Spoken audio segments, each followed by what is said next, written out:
7, 8, slide out, come back. Do- Sliding out on 1 and spinning back on 4. Do under. 4, 5, 6, 7, 8. Hold on, what you say? Do under. You did over. First time you did under, then you did over. Okay. You did over. I'm ready to go back. We losing our feet. Okay.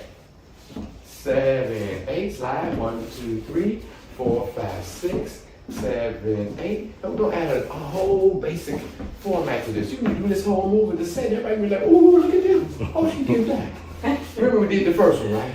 So what we did was, now it's my turn to get my butt on, my spin. We've already turned her, or him, who's ever leading and following. Then you turn yourself on that 4. And make yourself look smooth. And remember, you're spinning to the beat of the music. Don't just spin, and then you gotta sit there and wait for the count. Now you're coming back in like you're playing double dutch. No. You stay flowing all the time. It's like running water. Okay, 7, 8, 7, 8. 1, 2, 3, 4, 5, 6. Now we showed you those angles. We're giving her a right turn, and I'm giving myself a left turn on the 4 coming back.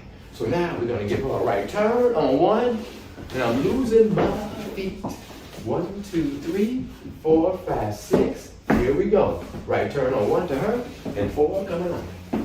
7, 8. So both of you all are having fun and getting busy. 7, 8. 1, 2, 3, 4, 5, 6, 7, 8. Now we're gonna do this angle. 4, 5, 6, 7, 8. 1, 2, 3. I'm coming.